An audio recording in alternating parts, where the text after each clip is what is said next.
Tropang Ilonggo. Please subscribe And like. and share. Hello guys, magandang araw po no sa lahat nating mga kababayan. Muli, nandito na naman po ang inyong katropa ngayong araw na ito para magbigay ng balita. At grabe ito mga kababayan. Totoo ba to mga kababayan? Alice Go, inamin na kung sino ang kasabwat, kung sino ang tumulong, paano siya naging mayor sa Tarlac, mga kababayan. Sa lahat nating mga kababayan, napapanood nyo rin po ba to? Actually, re-reaction ng video ko lang mga kababayan. Kasi nakikita ko lang yung mga post na mga ganito. Kaya may itatanong ako sa mga kababayan natin. Napapanood nyo rin po ba ito sa Congress, mga kababayan? Kasi ang Congress talaga, no, hindi talaga basta-basta kaysa sa Senado. Sa Congress kasi mga kababayan, talagang iniisa-isa nila lahat. Kaya mas gusto ko pang nanonood ng Congress hearing kaysa sa Senado, mga kababayan. Kasi sa Congress talaga, mga kababayan, talagang parang nag-iimbestiga talaga sila na isa-isa nila talaga mga kababayan. Pag sa Senado, tulad na lang, di ba, yung hearing po ni Senador Bato, Robin Padilla, Bongo, sa kay General Torre, di ba? Nung hinuli ni Torre si Pastor Kibuloy doon sa Jesus Christ, di ba? Doon sa sa lungga ni Pastor Kibuloy, di ba? Oh. Pinatawag nila si General Torre. Sila din pala ang nag-isa sa sarili nilang mantika. Kala nila kayang-kaya nila si General Torre, di ba, mga kababayan? Yun pala. Pahiya pa sila ngayon. Oh. Ganoon dapat yung mga nasa pwesto, yung mga pulis natin, may paninindigan, 'di ba? Katulad po ni General Torre, mga kababayan. 'Di ba? Ganoon naman dapat eh. Oh. Eto mga kababayan ito yan nakikita ko lang at re-reactionan lang po natin. Pero ito'y tanong ko lang din sa mga kababayan natin kung naniniwala kayo dito. Kasi mayroon pang mga picture po mga kababayan, makikita natin na magkalapit si Alice Go at si dating Pangulong Duterte dito sa picture. Makikita nyo po yan mga kababayan. Ayon pa kay Alice Go, hindi ako spy. Alice Go's cool over Chinese spy. Duko. So meron kasing nakita ko napanood ko sa Congress, mga kababayan. Meron pong nagsasalita doon, hindi ko alam kung Chinese ba yun, na nagsasabi na spy ng China si Alice Go. Kaya inilagay po siya dyan bilang mayor dahil spy siya ng China, mga kababayan. Kasi nga 'di ba sa Pugo, mga kababayan, 'di ba nakaraan nabalitaan po natin doon, mayroon pong uniform ng Chinese military na nakita doon sa Pugong ni-raid, mga kababayan. 'Di ba? 'Di ba mga kababayan? Nakita niyo rin po 'yun, na balitaan niyo rin ba 'yun, yung nakitang damit ng sundalo ng China sa Pugo, mga kababayan? Kasi nga ang Pugo talaga, mga kababayan, ay illegal talaga. Marami kasing violation. Alam naman natin, kaya talagang dinanya ni PBBM. At kung wala naman talaga itong kasalanan si Alice Go at wala siyang pinagtatakpan, bakit ito aalis ng bansa para tumakas?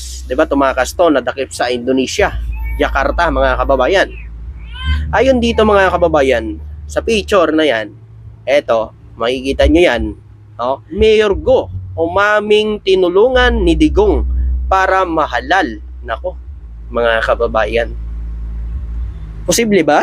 Posible ba to, mga kababayan, na tinulungan po ni dating Pangulong Duterte si Alice Go para mahalal bilang mayor ng Bamban, Tarlac?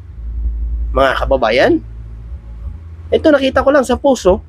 Tanong ko lang sa mga DDS, siyempre hindi maniniwala dyan eh. Pero mga DDS, ito lang, pakita ko lang sa inyo. Ayan, tingnan nyo yan.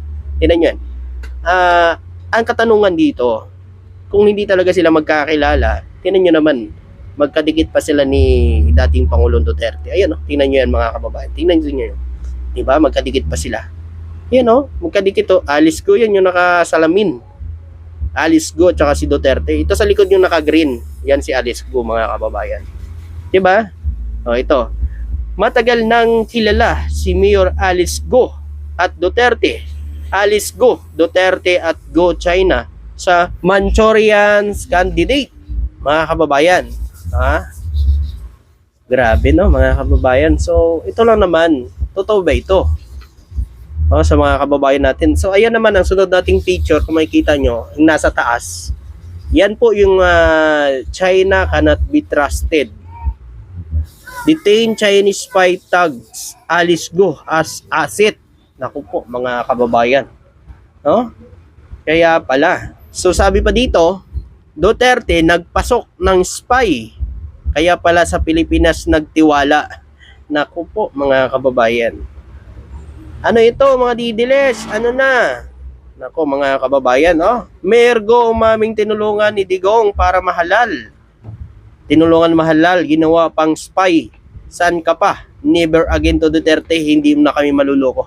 Ayan, so ito siguro mga post na lang to ng iba. Pinagkukuha ka lang ito kasi mga kababayan, para maipakita ko po sa mga kababayan natin. Pero alam nyo po mga kababayan, kasi siyempre malaking katanungan yan. Bakit? Kasi siya sabi nila na hindi naman daw itong si Duterte kay Go. Pero bakit may mga picture po sila na lapitin, no? May picture sila ni dating Pangulong Duterte. At siyempre mga kababayan, sinasabi ni Alice Go na siya daw ay pure Pilipino. Pero bakit ganon mga kababayan? Ni Lupang Hinirang ho, hindi niya alam kantahin. Kung hindi siya nagsisinungaling. Pero meron po tayong mga nababalitaan na unti-unti na lumalambot si Alice Go at mukhang talagang ituturo na kung sino yung mga tao na yon. Pero wala na sa gobyerno ata yung mga yon, mga kababayan. So hindi natin alam, no? Siyempre mga kababayan, tayo ay nagbabalita lang sa mga kababayan natin kung ano pong nakikita natin at yung totoong balita lang. Hindi katulad ng mga paninira na ginagawa-gawa ng mga didilis na yan sa ating Pangulo. 'Di ba? So ito lang guys, dagdag ko lang. Makikita nyo ba yan? Yan na pala si Harry Roque ngayon mga kababayan. Tingnan nyo naman. Mukhang nangangayayat na. Napupuyat. Tingnan nyo yung mata mga kababayan. Mukhang malalaglag na. Napupuyat na siguro yan mga kababayan. Dahil sa kakaisip sa dami ng kaso niya ngayon. Biruin nyo mga kababayan, hindi pa tapos yung sa pugo niya. Dumating na naman ang kaso niya. Sa paglabas niya ng pulburon video na fake video mga kababayan. Sinasabi niyang hindi daw AI ang inilabas nilang video kay PBBM. Tunay daw na si PBBM yun mga kababayan. So attorney siya mga kababayan, pero nauto pa siya pala talaga nung nag-edit nun, no? Inuto siya yung nag-edit nun. Attorney pa naman siya mga kababayan. Ang bilis siyang maniwala. Di man lang muna inimbestigahan. Dapat gumawa sa muna ng mga edit sa AI katulad ng ginawa nila, no? Bago siya naniwala, o talagang gusto niyang bulagin ng taong bayan, no? Para lang akala nila mapabagsak nila kagad si PBBM, no? Akala nila mapapababa nila kagad si PBBM pag naglabas sila ng ganon. Matalino na taong bayan mga kababayan, ang dali na lang pagdating sa AI Pero nakita naman natin mga kababayan yung parang naglabas noon mga kababayan, yung gumanap kay BBM, parang na ano na rin ata, nakita na rin kung sino. So sabay-sabay yan sila mga kababayan na magdudusa sa kulungan. Ngayon si Harry Roque ay tudo na pagtatago mga kababayan.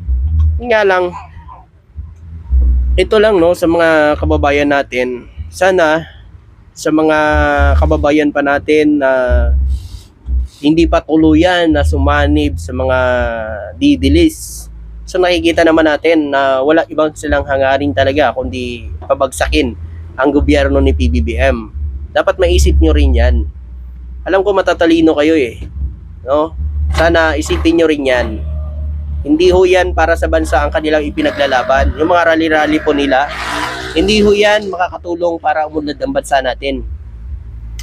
Isa yan sa pagkontra at pagwasak sa gobyerno natin, yung mga pagrarally nila yan. Isa yan, mga kababayan. Di ba nga gusto nila pabagsakin si PBBM? Kaya kahit ano na lang na makita nila na galaw ni PBBM, ay kanilang huyan na pukunan at ipapalabas na fake news. Kaya dapat sa mga kababayan natin na makapanood po nito, isip-isip din tayo bago maniwala. Alamin natin yung totoo. Kasi mga kababayan, wala na ho talagang inilalabas na hindi fake news po ang mga didiles. Wala na ho silang inilalabas na hindi puro fake news. Kita nyo naman mga kababayan, no? Bawat laman ng mga ano nila, puro na lang paninira, puro bangag, adik, si PBBM. Pero never ho tayong nakarinig na nagsalita ho si PBBM o nagalit o may sinaktan, 'di ba? O nagmura. Yan ba yung sinasabi na adik at bangag ng mga didiles? Si PBBM na never man lang natin siya nagsalita ng masama. Kasi ang alam ko yung talagang gumagamit yan yung mga mainit ang ulo. Tingnan nyo mga kababayan, sila mainit ulo nila. Mainit ulo nila kaya minumura at sinasabihan nila si PBBM, baka sila ho siyan mga kababayan nung gumagawa niyan. Kasi lagi mainit ang ulo nila. 'Di ba pag gumagamit ka talaga niyan, mga kababayan, talagang mainit ulo mo. At saka laging labas ng bunganga mo pagmumura at pagsasalita ng masama sa mga kapwa mo. Parang ganun ho kasi sila mga kababayan. Kaya tingin ko lang, baka sila talaga mga kababayan ang gumagawa niyan. Binabato lang nila sa ating Pangulo. So yun po, maraming salamat po at magandang araw po sa inyo lahat. God bless po mga didilis.